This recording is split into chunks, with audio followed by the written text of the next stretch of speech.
का मतलब क्या है? दुख को क्या बोलते हैं तेलुगु में? दुखम। दुखम ठीक है। दुख का मतलब क्या है? दुख का मतलब है, किसे कहते हैं दुख? What is the definition of दुख? दुख की एक परिभाषा क्या है? क्या?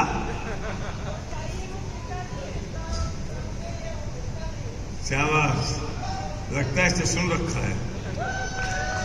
जो चाहिए वो मिलता नहीं है और जो मिला है वो चाहिए नहीं। मेरी तकलीफ क्या है? मेरी परेशानी इस बात की है कि मेरी तकलीफ क्या है? मेरी तकलीफ यह है कि जो होता है वो मैं चाहता नहीं हूं और जो मैं चाहता हूं वो होता नहीं है।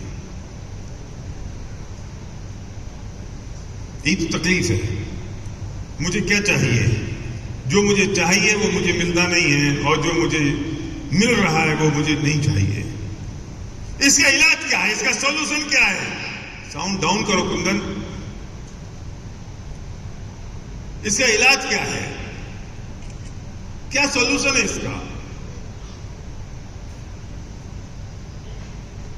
क्योंकि ऐसा कैसे हो सकता है कि सब लोग, पूरी ब्रह्मांड के जितने लोग हैं, जो चाहें वो सब के साथ बिल्कुल वैसा ही होता रहे?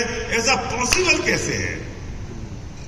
एक आदमी चाहता है कि प्रोग्राम 9 बजे शुरू हो, दूसरा चाहता है यार 9 थोड़ा जल्दी 10 बजे हो, तीसरा चाहता है कि नहीं यार 11 बजे हो, चौथा चाहता है कि रात भर चलता रहे। तो हो क्या सिंह साहब? 4 लोगों के हिसाब से तो ये प्रोग्राम हो नहीं सकता। इसलिए भाई विनिंग टीम जो कर रही है, accept as it is and enjoy. अब मैं विनिंग टीम की जगह में प्रकृति को रख देता हूं। मैं विनिंग टीम की जगह उस होनहार को रख देता हूं। मैं विनिंग टीम की जगह उस वस्तु व्यवस्था को रख देता हूं कि सब कुछ मेरे हाथ में नहीं है। गर्मी तेज होती तो मैं सोचता हूं बारिश हो जाए, और जब बारिश होती तो मैं सोचता हूं कि बहुत तेज बारिश हो गई, अब थोड़ी गर्मी हो जानी चाहिए। मेरे हिसाब से होगा। मुझे बारिश चाहिए, दूसरे को धूप चाहिए, किसी तीसरे को ठंड चाहिए, चौथे को गर्मी चाहिए। ये प्रकृति क्या करे? तो कोई मुझसे उठ के कहेगा कि भगवान जो चाहता है वो हो जाए, अल्लाह जो चाहता है वो हो जाए। भाई मेरे, वो जो चाहेगा तो अपने हिसाब से चाहेगा। तो तुम पंगा करा दोगे भगवान और अल्लाह में। भगवान चाहेगा बारिश हो जाए, अल्लाह चाहेगा नहीं हो, फिर क्या करोगे? कैसे होगा? तो छोड़ दो ना। हम छोड़ दें प्रकृति के ऊपर। हमारा काम ये नहीं है कि बारिश हो या ना हो। हमारा काम ये नहीं है कि अब क्या चल रहा है क्या नहीं चल रहा है। मेरा काम तो सिर्फ इतना सा है, जो हो रहा है मैं उसमें संतुष्ट हो जाऊं, सेटिस्फाई हो जाऊं और उसे अपने अनुसार बना लूं। क्योंकि वस्तु व्यवस्था और ब्रह्मांड मेरे हिसाब से परिवर्तित नहीं हो सकता, लेकिन जो हो रहा है मैं अपने आप को उसके हिसाब से परिवर्तित कर सकता हूं। दीपक, दुख क्यों है पता है? जो परिस्थिति है और मेरे जो विचार हैं, इनमें विरोधाभास है। परिस्थिति में और विचारों में विरोधाभास है। ये परिस्थिति और ये मेरे विचार हैं, इनमें विरोधाभास हो रहा है। परिस्थिति जैसी है मैं वो चाहता नहीं हूं, जो मैं चाहता हूं ऐसी परिस्थिति होती नहीं है।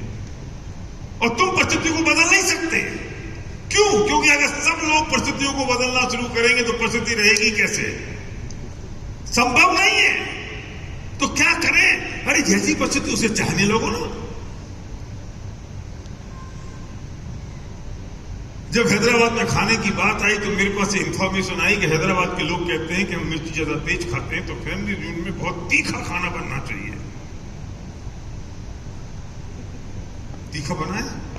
yes.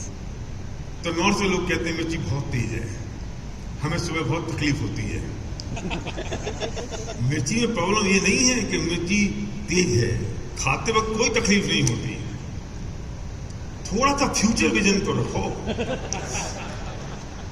जो तुम आज कर रहे हो 12 घंटे बाद उसका रिजल्ट मिलता है तुमको, और जब वो तुमको तकलीफ होती है तब तुम्हारे आसपास कोई और नहीं होता है, तुम अकेले ही होते हो जब वो दर्द होता है तब। तो थोड़ा ध्यान तो रखना पड़ेगा ना। तो विनिंग टीम क्या करे? मिर्ची वाला खाना बनाए, बिना मिर्ची वाला खाना बनाए, कम दूध वाला खाना बनाए, कम मिर्ची वाला खाना बनाए, ज्यादा मिर्ची वाला खाना बनाए, क्या करें हम? अगर तुम दूसरों को ठीक करने की कोशिश करोगे वे कभी ठीक नहीं होंगे, लेकिन तुम जीवन भर दुखी बने रहोगे, तुम्हें कोई सुखी नहीं कर पाएगा। कैसे संभव है? प्रमोद चाहता है कि मुझे रोज खाने के साथ दूध मिले, गुलाब चाहता है, दीपक चाहता है कि मुझे रोज खाने के साथ छाछ मिले, और भरतन चाहता है कि रोज मुझे खाने के बाद राबड़ी मिले। बोलो क्या मिलनी चाहिए? सुनो, कुछ नहीं चाहिए। जो मिल रहा है मैं उसमें खुश हो सकता हूं कि नहीं? Yes yes. ऐसे आदमी को धरती पे कौन दुखी कर सकता है? पुण्य और पाप की परिभाषा क्या होती है? चलो अपन आगे बढ़ते हैं। कैसे कहते हैं पुण्य और कैसे कहते हैं पाप? पुण्य का मतलब आप समझते हो, पुण्य का उदय हुआ, इसका मतलब यह है कि हमें सुख संपत्ति मिली, धन दौलत, विषय भोग की सामग्री मिली, वो पुण्य का उदय। तकलीफ, दुख, परेशानी, गरीबी, वो पाप का उदय। क्या ये सच है? नहीं। इसे पुण्य का फल कहेंगे, इसे पाप का फल कहेंगे, ये परिभाषा सही नहीं है जीपी सिंह। पुण्य की परिभाषा क्या है? किसे कहते हैं पुण्य? क्या हीरो बोल, ये तो सुबह शाम लाइव करता रहता है, सब ज्यादा एक्साइटेड है। क्या नाम इसका? रणवीर, रंजीत सिंह, रंजीत। हाँ, रंजीत। मैं आपसे पूछता हूं, किसे कहते हैं पुण्य का उदय? विजय, किसे कहते हैं पाप का उदय? मैं आज जो परिभाषा दे रहा हूं ना तुमने कभी सुनी होगी, ना पढ़ी होगी, ना कोई बताने वाला होगा। ध्यान से सुन लो, लिख लेना। और ये बात अगर आज समझ में आ गई तो धरती पे तुम्हें कोई दुखी करने वाला नहीं होगा।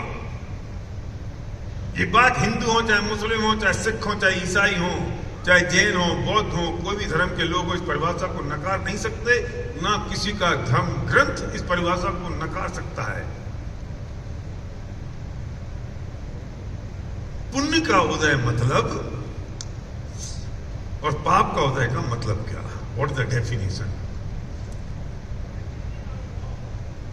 सुनो, वर्तमान परिस्थिति में अगर आप अनुकूलता का वेदन करते हैं, वेदन मतलब अनुभव, अनुभव, वेदन मतलब फीलिंग, वेदन मतलब वेदनम, वेदनम, वेदनम तेलुगु में, अनुभवम फीलिंग, अनुभवम, अनुभवम। तो आप अनुकूलता मतलब अनुकूलता, अनुकूलता तेलुगु अनुकूलताम, अनुकूलता, अनुकूलता, अनुकूलम, अनुकूलता, अनुकूलता, माइक पे बोलो ना, माइक पे। अनुकूलता, अनुकूलम, अनुकूलम, अनुकूलम, अनुकूलम। तो तेलुगु वाले तुम समझ लो, तुम सब हिंदी समझते हो, बीच में मामा लगा लिया करो बस, है ना? अनुकूलम। परिस्थिति में जो भी वर्तमान की परिस्थिति है उसमें अगर आप अनुकूलता का वेदन करते हैं तो वो पुण्य का उदय है, और उसी परिस्थिति में अगर आप प्रतिकूलता का वेदन करते हैं तो पाप का उदय है। मुझे वोट देना, वोट देना, देश है वोट।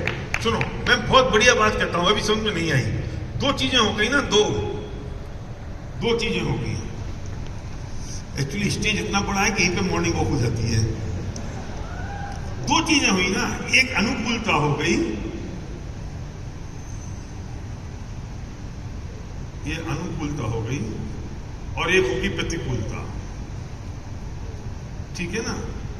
परिस्थिति है ना, ये तो परिस्थिति है ना, ये तो परिस्थिति है ना, ये जो सिचुएशन है ना, and situation are not under our control. वो सिचुएशन हमारे कंट्रोल में तो होती नहीं है, ये सिचुएशन है। अब इस सिचुएशन में दो ही चीजें होंगी, एक तो अनुकूलता होगी या प्रतिकूलता होगी। बोर्ड दिखाओ, एक तो अनुकूलता होगी और प्रतिकूलता होगी, तीसरी चीज तो नहीं हो सकती ना। पर दोनों चीजें होंगी। ये किससे, इन दोनों चीजों के लिए ये किससे होंगी? ये मुझे होंगी, मुझे होगी ना, क्योंकि इसमें मैं हूं ना शामिल। बात तो मेरी हो रही है ना।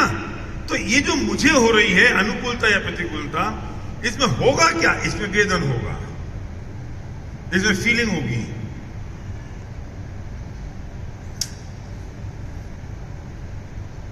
इसमें फीलिंग होगी, इसमें अनुभव होगा। यही तो होगा ना। मुझे अनुकूलता का वेदन हो रहा है या मुझे प्रतिकूलता का वेदन हो रहा है, दो ही तो वेदन होंगे। तीसरा तो नहीं होगा ना पुरुषोत्तम, दो ही तो वेदन होंगे। तो इंपॉर्टेंट क्या रहा? अनुकूलता और प्रतिकूलता इंपॉर्टेंट रही या वेदन इंपॉर्टेंट रहा? वेदन। नहीं समझ में आया? अरे अनुकूलता और प्रतिकूलता तो परिस्थिति है, और परिस्थिति तो हम ऑलरेडी समझ चुके हैं, वो पर की स्थिति है, वो मेरी स्थिति नहीं है। तो इसमें हो क्या रहा है?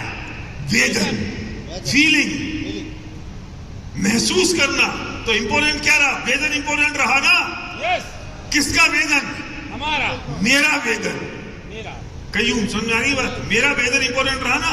मेरी फीलिंग, मेरा महसूस करना, मेरा अनुभव करना, वो इंपॉर्टेंट रहा ना। इन सबको मिलकर मैं वेदन शब्द का प्रयोग कर रहा हूं। एक शब्द का प्रयोग करेंगे, बार बार हर शब्द का प्रयोग करेंगे तो बात बन नहीं पाएगी, न हम समझ पाएंगे। इन सबको हमने कह दिया वेदन। तो इंपॉर्टेंट क्या रहा? वेदन। वेदन। अब मुद्दे की बात यह है कि वो जो वेदन है वो अगर अब परिस्थिति से कोई मतलब ही नहीं रहा, परिस्थिति से मतलब नहीं रहा। अब वो जो वेदन है वो वेदन अनुकूलता का होता है तो पुण्य का उदय है, और वो वेदन अगर प्रतिकूलता का होता है तो पाप का उदय है। परिस्थिति से संबंधी खत्म हो गया। इंपॉर्टेंट रहा वेदन, परिस्थिति से संबंधी नहीं है। मैं अगर अनुकूलता का वेदन करता हूं तो पुण्य का उदय है, और प्रतिकूलता का वेदन करता हूं तो पाप का उदय है। अब मुझे निश्चित करना है कि अनुकूल का प्रतिकूल है।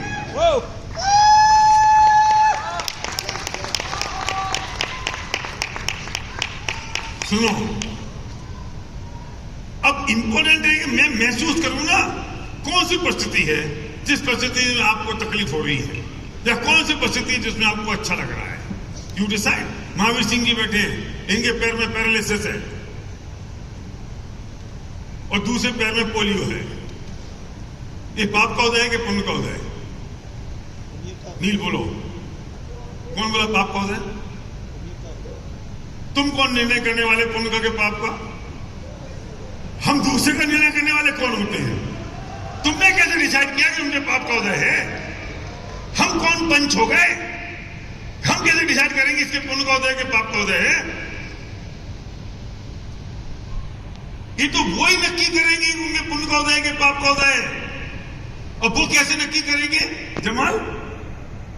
वो कैसा महसूस कर रहे हैं, वो कैसा वेदन कर रहे हैं। अगर वे अपने पोलियो में अनुकूलता का वेदन कर रहे हैं तो पुण्य का उदय है, और वो अपने पोलियो में अगर प्रतिकूलता का वेदन कर रहे हैं तो उनके हाथ में तो पोलियो का संबंध कहां है? नया नहीं है, मैं तो नहीं हूं। अच्छा फिर अरे पुराना पापी हो तो मैं ठुक पिट के मजबूत हो ही जाता है, नया आदमी हो तो घबरा जाए क्या नहीं क्या हो गया। एक्चुअली ना अभी तो ठीक है, पहले तो लोग ना इस दोनों तरफ बैठते नहीं थे। अभी पता नहीं है भैया, क्योंकि बैठेंगे तो मुश्किल हो जाएगी।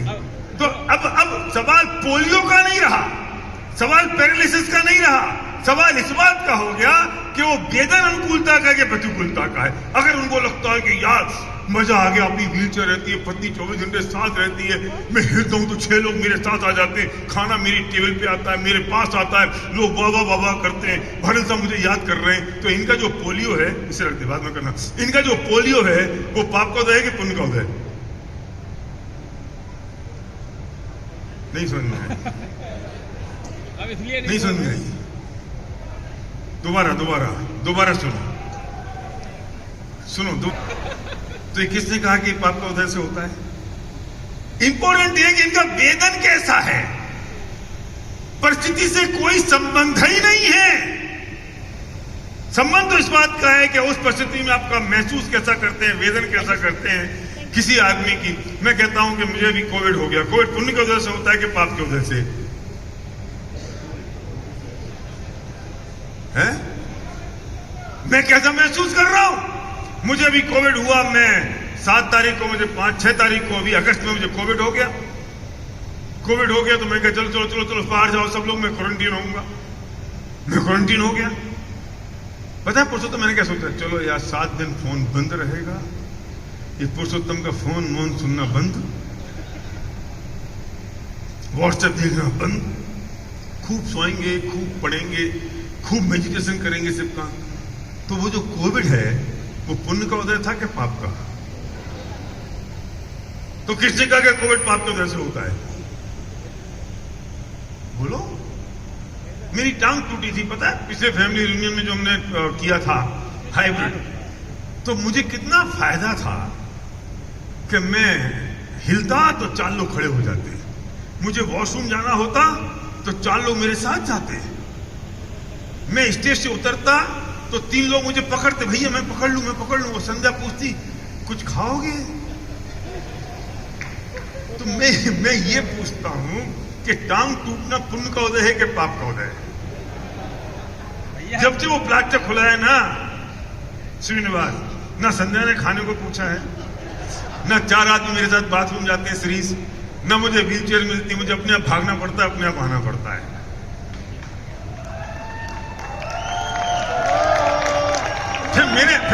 फिर मैंने वीडियो देखा, मेरा ही वीडियो, उसमें कहता है शेर कितना भी जख्मी हो जाए शेर शेर ही रहता है।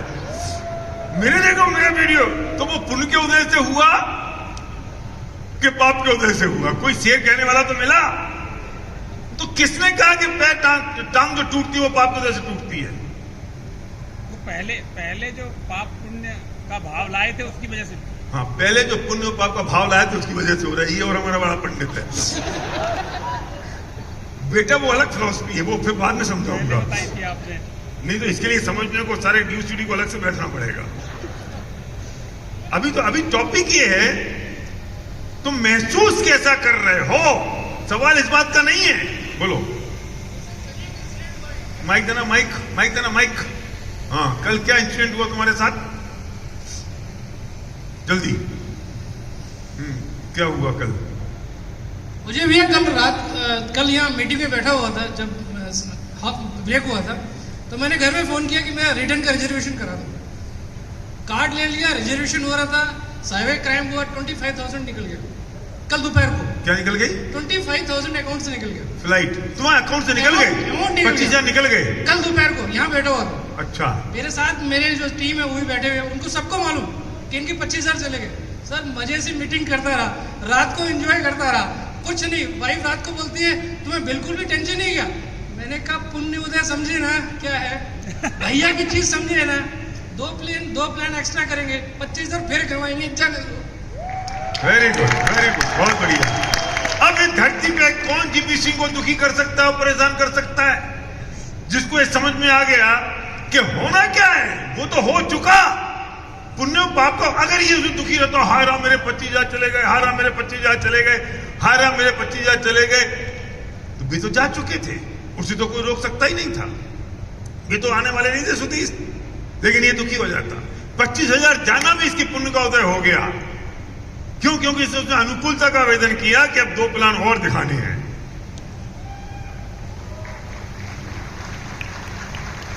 समझ में आई बात?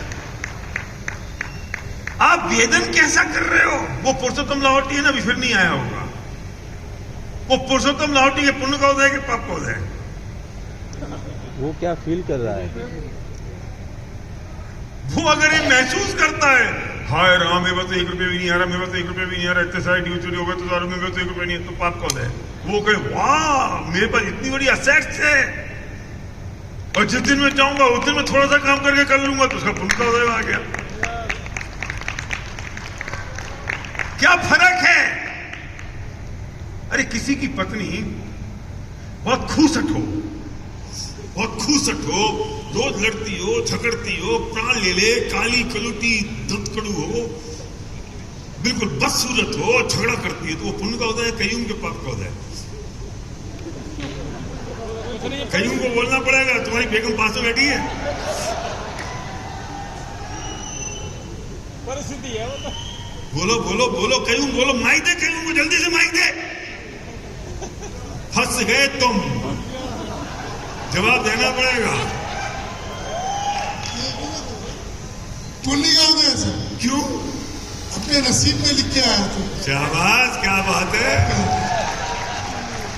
अरे सुनो, अगर मैं मानता हूं कि ये ऐसी पत्नी मिल गई तो मैं कम से कम धर्मात्मा कामों में, धर्म के कामों में, दया के कामों में बाहर निकल के लोगों की सेवा तो करूंगा। और अगर ये ऐसी होती जो मुझे विषय भोगों में लिप्त करके रखती तो मैं उतने अच्छे काम नहीं कर पाता। तो ऐसी पत्नी मिलना तो पुण्य का उदय होता है, जिससे आदमी कोई बढ़िया काम कर सके। नहीं, वो पत्नी कोई संभालता फिर। मैंने सोच रखा था कि मुझे ना बहुत खूबसूरत पत्नी नहीं चाहिए सीरीज, वो मिल गई वो अलग बात है, पर मैं सोचा था मुझे बहुत खूबसूरत नहीं चाहिए। पता है क्यों? 24 घंटे की टेंशन है यार अंदर। पत्नी को लेके बाजार में जाओ तो ये देखते रहो इसे कौन देख रहा है, और कोई नहीं देखे तो इस बात की टेंशन, इतनी खूबसूरत पत्नी है कोई देख ही नहीं रहा, मेरी आंखें खराब तो नहीं हो गई कहीं, कोई देखे तो आपत, नहीं देखे तो आपत। ये लड़कियों के साथ बड़ा चक्कर है। ये लड़कियां बिल्कुल सज धज के बहुत तैयार होके फिर आंख बंद कर करके उसमें मतलब मैं तो देखता हूं कि तुमको नहीं पता होगा अश्विन, तुम नहीं समझते हो, मैं समझाता हूं। ये जो ना ये आंख के ऊपर लाइनर लगाती है, आंख खोल के नहीं, आंख बंद करके लगाती है। कैसे लगता होगा आंख बंद करके आंख पे लाइनर? समझ आई प्रमोद? समझ ले, आंख बंद करके आंख पे लाइनर लगाएंगी, फिर ऊपर अलग कलर लगाएंगी, पलकों पे अलग कलर लगाएंगी, नीचे वाली पलकों पे अलग कलर लगाएंगी। अच्छा क्यों लगाती है नील? तुझे तो तजुर्बा नहीं है, क्यों लगाती है? क्यों लगाती है? इसलिए कि लोग इन्हें देखें, और अगर कोई इन्हें देखता है तो, अगर कोई इन्हें ना देखे तो ये कहती है देखो कुत्ता कहीं का हमें देख ही नहीं रहा। और अगर कोई इन्हें देखे, देखो साला कितना कुत्ते की तरह घूर घूर के देख रहा है।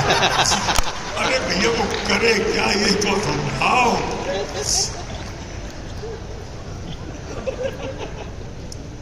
ना मरने दो ना जीने दो, ना मरने दो ना जीने दो। हाँ, ना मरने दो ना जीने दो।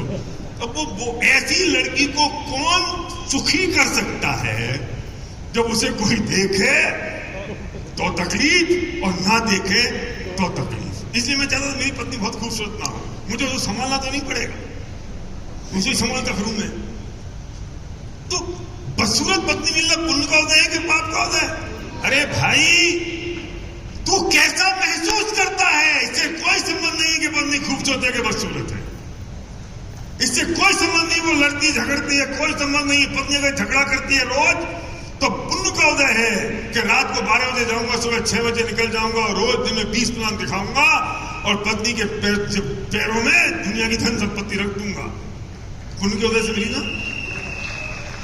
और अगर वो तुम्हें बहुत प्यार करे, पुचकारे, पति देव आ जाओ, बैठ जाओ, संदीप जी कहाँ जा रहे हो, तुम इतने स्मार्ट लगते हो, तुम घर से बाहर नहीं निकलो। किसने कहा कि बदसूरती पाप की वजह से होती है? कुछ समझ में आ रहा है तुमको?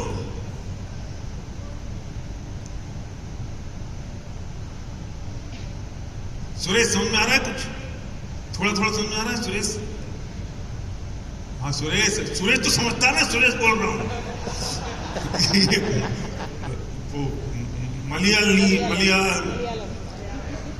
मलयालम सुरेशम, हाँ वही सुरेशम है।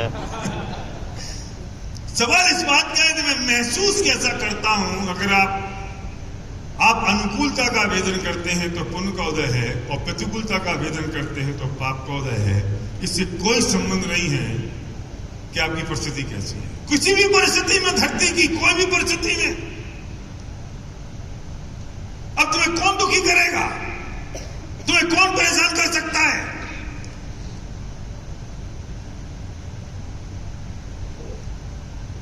इंदर, तुमने 15 साल दूसरी जगह काम किया, वो पुण्य का उदय था कि पाप का उदय था?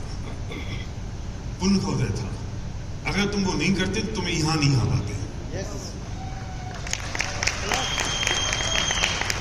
हम कहते नहीं, हमारी जिंदगी खराब हो गई। जिंदगी कैसे खराब हो गई? किसने खराब कर दी? मेरी जिंदगी में इतना रोलर कोस्टर हुआ, ऊपर गई नीचे गई, ऊपर गई नीचे गई। मैं सोचता हूं मेरा तो बहुत पुण्य का उदय था। अगर वो नहीं होता तो मुझे इतने जिंदगी के तजुर्बे नहीं होते, और मेरी जिंदगी इतनी ऊपर नीचे नहीं होती, तो मेरे बच्चे इतने संस्कारी नहीं होते। ये तो आसमान से मूत रहे होते, क्योंकि इन्हें तो हमेशा हरा हरा देख रहे होते। इन्हें पता तो चला कि जिंदगी में पैसे की कीमत क्या है। तो मेरी जिंदगी का ऊपर नीचे होना मेरे पुण्य के उदय के कारण हुआ। कोई तकलीफ नहीं हुई,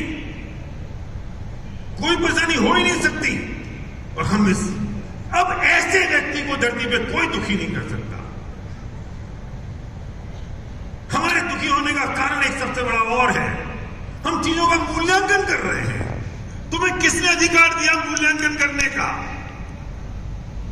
तुमसे किसने कहा कि तुम चीजों का मूल्यांकन करो? हम मूल्यांकन करने में माहिर हो गए हैं। हम दो मूल्यांकन करते हैं। पहला, ये अच्छा है कि बुरा है। तुमसे किसने कहा अच्छा है बुरा है? तुम डिसाइड करो। ये तुम्हारी अपनी डेफिनेशन है, अच्छा है कि बुरा है। परिस्थिति तो जैसी है वैसी है।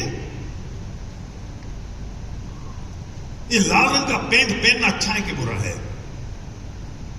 गोविंदा के लिए अच्छा है, गोविंदा के लिए अच्छा है, मेरे लिए बुरा है। ये मेरा वर्जन है। चीजें ना अच्छी होती है ना बुरी होती हैं। हमें मूल्यांकन करना बंद कर दें अच्छा हो रहा है कि बुरा हो रहा है, और दूसरा ये मूल्यांकन करना बंद कर दें कि अपना है कि पराया है। ये दो मूल्यांकन मुझे परेशान करते हैं। अगर मैंने दो मूल्यांकनों को करना बंद कर दिया, ये मैंने एनालिसिस करना बंद कर दिया। मूल्यांकन मतलब एनालिसिस। मैंने अगर एनालिसिस करना बंद कर दिया, इसकी समीक्षा करना मैंने बंद कर दिया, तो तुम साक्षी भाव में हो जाओगे और तुम पुण्य पाप से भी पार धर्म की गति में पहुंच जाओगे, जो पुण्य और पाप से भी ऊपर है। वो साक्षी भाव की बात हो रही है, वो बात समता भाव की हो रही है कि जैसा है तुमने एक्सेप्ट कर लिया, जो है तुमने देख लिया, जो है तुमने समझ लिया और जान लिया।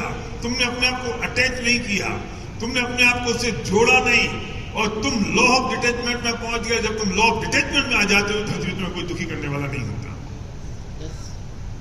लॉ ऑफ डिटैचमेंट एक अलग डेफिनेशन, अलग टेक्निक है, मैं उसकी बात कभी और करूंगा। लेकिन सवाल इस बात का है कि हमने मूल्यांकन बंद कर दे। लेकिन हम जी रहे हैं अपनी ईगो में, हम जी रहे हैं मैंने किया। तेरे करने से होता कहां है? तेरे करने से सब हो जाएगा तो सबके करने से सब हो जाएगा, तो होगा क्या? सबके करने से सब होगा, किसी करने से होगा? डीपेस्ट पॉइंट पर कोई ड्यूसीडी गया और उसी अपलाइन में 6 ड्यूसीडी हैं, तो 6 के 6 कहते हैं मैंने किया। अच्छा, किसने किया? अगर वो तू कर सकता है ना, तो उसकी डेथ में एक और आदमी है 5%, उसको कर दे, अपने भाई को कर दो। नहीं, वो तो होता नहीं है, वो होता नहीं। अच्छा, वो होता नहीं है, और जो हो गया वो तूने किया। सोचो तो सही, जो हो गया वो मैंने किया, और जो होता नहीं है मैं क्या करूंगा? तो उसमें तो ताकत ही नहीं है। जब ये नक्की कर लिया कि उसकी ताकत काम करती है, तो जो हो गया उसकी भी तो ताकत काम करेगी। मूर्ख, हम कैसे पागल हो गए? जो हो गया आसिफ खान वो मैंने किया, और जो नहीं हो पाया वो उसकी वजह से नहीं हो पाया। मैं तो क्या करूं, मैंने तो कोशिश की थी। डेफिनेशन दुनिया में एक बनेगी, दो नहीं। परिभाषा एक बनेगी, दो नहीं। अगर तुम करने वाले हो तो तुम सबके लिए कर दो, और तुम करने वाले तुम सबके लिए नहीं कर सकते तो तुमने किसी एक के लिए भी नहीं किया।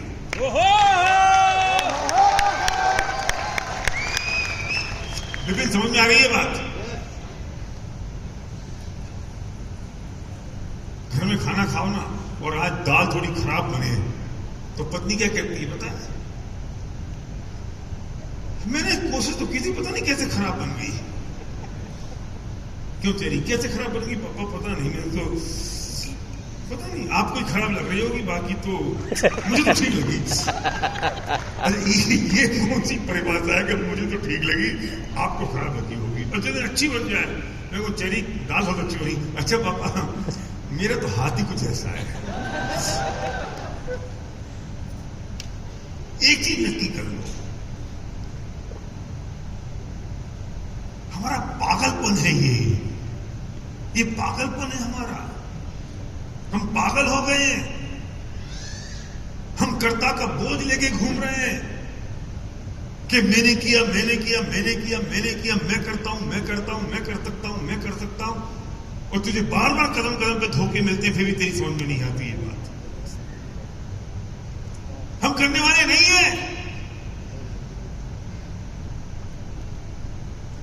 एक बात बताओ, ये लड़का जब शादी करता है तो कितनी लड़कियां पसंद करता है, और फिर तुम सबको पता है कि कैसी मिली है।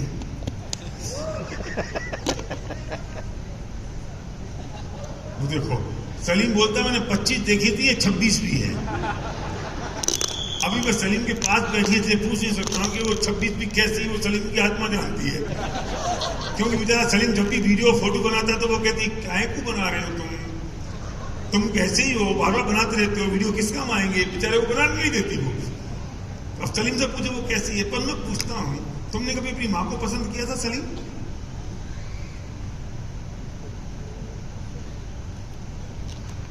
तुमने बहन को पसंद किया? तुम्हें मौका नहीं मिला। और वो जो है ना, वो बेस्ट ऑफ द बेस्ट है, उससे बढ़िया नहीं हो सकता।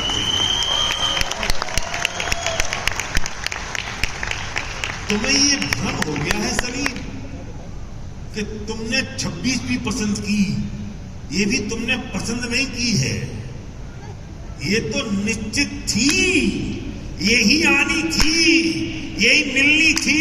तुम तो 25 में दर भटकने की कोशिश कर रहे थे और इस तक पहुंचने का रास्ता ढूंढ रहे थे कि मैं पहुंचूं कैसे। तुम सोचो, तुमने पसंद किया?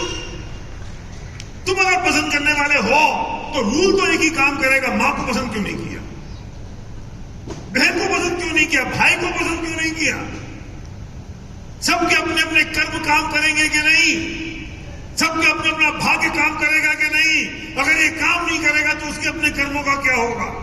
अभी सलीम ने मुझे बताया कि सलीम का जो भाई है ना, बता दूं, सलीम का जो भाई है ना, सलीम कैसा है आप देख रहे हो। एक मां के जाए 2 बच्चे, एक सलीम और इसका भाई। वो गांव में रहता है और आज भी रोज दारू पीता है और कोई काम नहीं करता। एक पत्नी छोड़ के चली की डेथ हो गई, दूसरी पत्नी छोड़ के चली गई, बच्ची की शादी कर गई और उसको दारू के पैसे भी सलीम देता है। आप सोचते हो कि सलीम इतना बड़ा लीडर, इतना बड़ा लीडर, इतना अच्छा आदमी, इतना बढ़िया है। क्यों? सलीम का भाग्य अपना है, सलीम का पुण्य पाप अपना है, उस भाई का पुण्य पाप अपना है, उसका भाग्य अपना है। अगर माँ ये कहे, अभी सलीम की माँ इधर है, ये सलीम की माँ है, कल थी ना, आज थोड़ी है। ये जो सलीम की माँ है ना, एक है मेरा सलीम को मैंने इतना बड़ा बना दिया, इतना अच्छा कर दिया, हीरो बन गया पूरे देश का, और टीवी बन गया, सेलिब्रिटी बन गया, मेरा करोड़पति हो गया सलीम।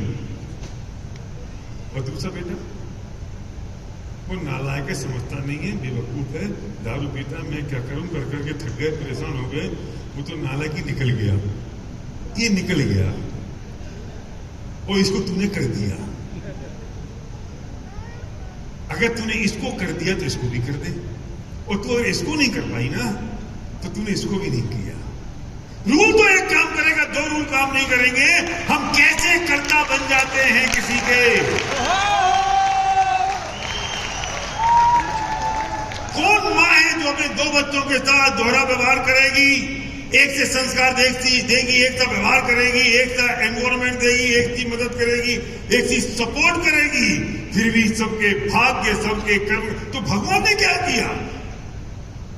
यह मां की जगह भगवान को रख लेना। मैंने पिछली बार कहा था, इसलिए भगवान भी कुछ नहीं कर सकता। क्यों? मां नहीं चाहती कि दूसरा बेटा भी ऐसा हो जाए? चाहती है, तो क्यों नहीं कर पाई?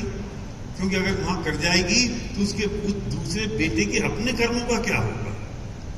तो मां की जगह भगवान हो गया ना। अब भगवान इसको तो बढ़िया बना दिया और भगवान ने इसको नहीं बनाया बढ़िया। अगर भगवान इसको बढ़िया कर देता तो इसके अपने कर्मों का क्या होता? तो भगवान ने क्या किया? अरे भगवान तो मां की जगह है, उसने कुछ नहीं किया।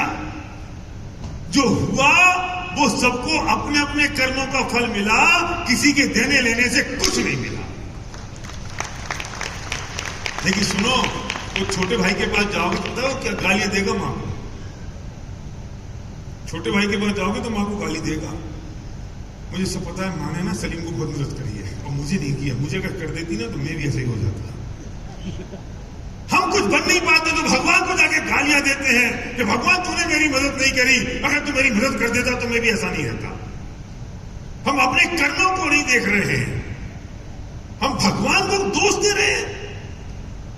तुम मां को दोष दे रहे हो क्योंकि तुम कुछ कर नहीं पाए, इसलिए क्योंकि तुम्हें अपने को दोष देना नहीं आता है, तुम्हें दूसरों को दोष देना आता है। तुम भगवान को भी नहीं छोड़ते हो। तुमने भगवान को भी नहीं छोड़ा, तुमने अल्लाह को भी नहीं छोड़ा, तुमने किसी को नहीं छोड़ा। अपने कर्मों को देखा नहीं, मैंने अपने भावों को देखा नहीं, मैंने अपने आप को देखा नहीं कि मैं क्या कर सकता हूं, क्या नहीं कर सकता हूं। धरती पर कोई मुझे ना दुखी कर सकता है ना सुखी कर सकता है। मैं कर्तव्य का बोझ लेके घूम रहा हूं, मैं कर्ता का बोझ लेके घूम रहा हूं और कहता हूं सब मैंने किया, मैंने किया, मैंने किया। एक सास थी, सास समझते हो? सास अत्तम्मा, और अपनी मां को क्या? अम्मा। अम्मा, अम्मा और अत्तम्मा। यहां बात हो रही है अत्तम्मा की। तो वो सास मंदिर से घर आ रही थी तो सामने से एक कोई उसकी सहेली आ रही थी और उसने पूछा, बहन कहां से आ रही हो? तो बोला, आपके घर से आ रहे हैं। क्यों गई थी मेरे घर? कि मुझे छाछ चाहिए थी, छाछ, मट्ठा, बटर मिल्क, मुझे छाछ चाहिए थी। तो क्या हुआ? छाछ मिल गई कि नहीं? तुम्हारी बहू ने मना कर दिया कि घर में छाछ नहीं है। उसकी मजाल, वो मना कर दे मेरे होते हुए। चलो बहन मेरे घर वापस चलो। बेचारी जल्दी वापस। जैसे वो घर पहुंची तो वो घर के अंदर गई सास, और उस बहन को बाहर रखा, कहा कि जाओ, अब मैं तुमसे कहती हूं कि घर में छाछ नहीं है।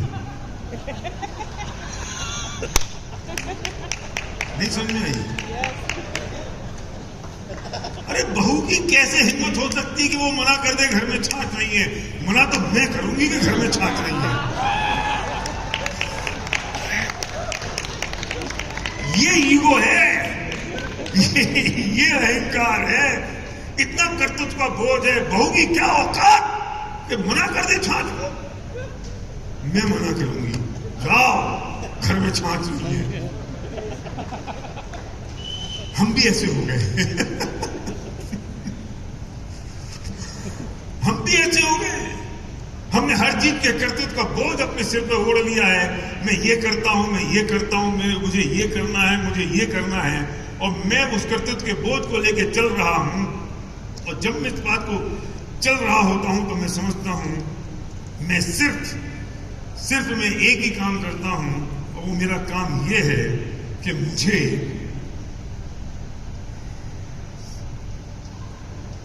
तमाशगीर रहना है। मैं जिसकी बात कर रहा था कि मैं तमाशगीर हूं। मैं जो हो रहा है उसे मैं देख रहा हूं और जान रहा हूं। मैं करने वाला नहीं हूं, मैं करता नहीं हूं। मेरे कर्मों के उदय को मैं भोग रहा हूं, और उसमें अगर मैं अनुकूलता का भेजन करता हूं तो पुण्य का उदय होता है, और प्रतिकूलता का भेजन करता हूं तो पाप का उदय होता है। और जो घट रहा है मैं वो देख रहा हूं। मदारी होता है ना, मदारी।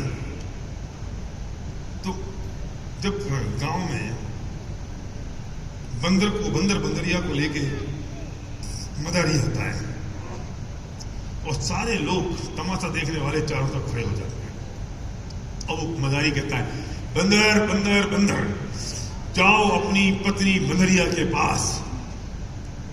वो जाता नहीं है, नहीं जाता। तो मदारी को कितनी टेंशन होती है, मदारी को कितनी परेशानी होती है, जाता क्यों नहीं, चल चल। लोग खड़े हैं और इसके ऑर्डर को इसने माना नहीं, तो टेंशन किसको हो रही है? मदारी को। और जो तमाशगीर हैं उन्हें कोई टेंशन हो रही है? वे खुश हो रहे हैं। मदारी ने कहा और फिर मदरिया नहीं गई, फिर चली गई। तो मदारी क्या सोचता है, मेरे कहने से गई। अच्छा, तेरे कहने से जाती तो पहले क्यों नहीं चली गई?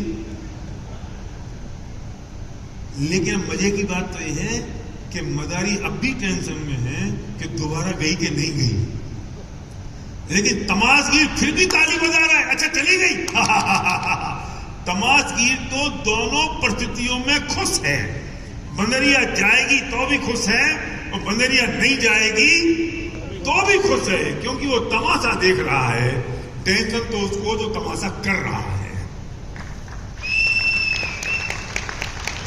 हम तमाशगीर हैं, हम तमाशा देख रहे हैं, हम करने वाले नहीं हैं, हम करने वाले नहीं हैं। हो रहा है वो अपनी अपनी योग्यता से हो रहा है। सब अपने अपने कर्मों का फल भोग रहे हैं, सब अपने अपने कर्मों के अनुसार उनकी परिस्थितियां हो रही हैं। वो पुण्य की है कि पाप की, वो उनकी अनुकूलता और प्रतिकूलता के वेदन पर निर्भर करता है। मैं तमाशगीर हूं, मैं सिर्फ देख रहा हूं और जान रहा हूं और मैं सब में आनंदित हूं, अपने मजे में हूं, क्योंकि मुझे पता मैं करने वाला नहीं हूं। इसे कौन दुखी करेगा? तुमने ईश्वरचंद विद्यासागर का नाम सुना? ईश्वरचंद विद्यासागर एक बहुत बड़े फिलोसफर थे और एक बार तमाशा देखने गए, नाटक देखने गए। वो नाटक देख रहे थे और देखते देखते एक सीन आया जिसमें एक लड़का वो लड़की के पीछे भागता है, लड़की के पीछे दौड़ रहा है और फिर वो लड़की का साड़ी का पल्लू पकड़ता है। फिर अंधेरा होता है, बिजली की आवाज गड़गड़ा रही है, बिजली कड़कड़ा रही है, जानवरों की आवाज आ रही है, हाथी चिंगार रहे हैं और ये भाग रहा है। अंधेरा हो गया जोर से, पूरी तरह से, और इसने फिर साड़ी और आगे से पकड़ी, फिर इसने उसका हाथ पकड़ लिया। ईश्वरचंद विद्यासागर से रहा नहीं गया। ये क्या तमाशा है? उन्हें इतना बुरा लगा, इतना बुरा लगा, उन्हें अपना जूता उठाया और जोर से स्टेज पे फेंक के मारा।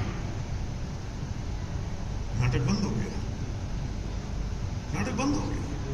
वो जो कलाकार था उसने जूते को उठाया और अपने सिर पे रखा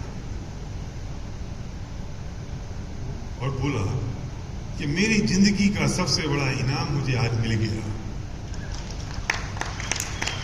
मेरा नाटक, ये तो नाटक था ना, मेरा नाटक इतना असली लगा कि ईश्वरचंद विद्यासागर जैसा व्यक्ति भी उसे असली समझ गया और मुझे जूता फेंक के मार दिया। इससे बढ़िया मेरे लिए और कोई पुरस्कार नहीं हो सकता। ये जूता मैं कभी दूंगा नहीं उनको, अपना पुरस्कार समझ के मैं रखूंगा, और इससे बड़ा पुरस्कार हो नहीं सकता।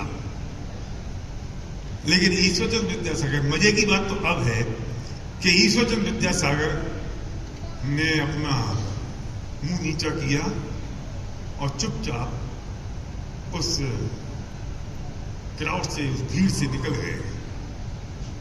फिर किसी ने उनसे पूछा क्या हुआ, तो उन्होंने कहा कि मैं तो तमाशगीर था, मैं तो दुनिया का नाटक जो चल रहा है उसको देखने वाला और जानने वाला था। मैं उसमें हस्तक्षेप करने वाला कौन होता हूं? मैं उसमें डिस्टर्बेंस क्रिएट करने वाला कौन होता हूं? मेरे जैसा आदमी, पागल, मूर्ख, मैं हस्तक्षेप कर रहा हूं, मैं डिस्टर्बेंस क्रिएट कर रहा हूं, मैं उसे रोक रहा हूं, टोक रहा हूं। मैं तो जानने वाला हूं, मैं करता नहीं हूं। मैं साक्षी भाव से रह के सिर्फ जानने और देखने वाला और एंजॉय करने वाला हूं। मैं तमाशगीर हूं, तमाशा करने वाला नहीं हूं। तमाशा करने वाला डायरेक्टर जो करना था करता, और मैं समझ गया कि ये तो, मैं इसको छेड़खान कर सकता हूं, मैं इसमें हस्तक्षेप कर सकता हूं, मैं इसको डिस्टर्ब कर सकता हूं। तू ऐसे ही पूरी दुनिया में हस्तक्षेप करने की कोशिश करता है, वो कभी होता नहीं है, इसलिए मैं दुखी बना रहता हूं। हम हस्तक्षेप कैसे कर सकते हैं दुनिया में? क्यों प्रेम? हम नहीं कर सकते। हम सिर्फ देख सकते हैं और जान सकते हैं, उसको एंजॉय कर सकते हैं। ये मेरा काम है, मैं सिर्फ उस काम को करता हूं। मैंने ये सोच रखा है, मैंने ये जान रखा है कि ये सब मैं कर सकता हूं, मैं कर सकता हूं। मैंने किया, मैंने किया, मैंने किया, इसलिए मैं दुखी होता हूं। सुनो, राम बनना राम बनने का ढोंग मत करना। अगर राम बनने का ढोंग किया ना तो एक दिन रामलीला के राम बन जाओगे।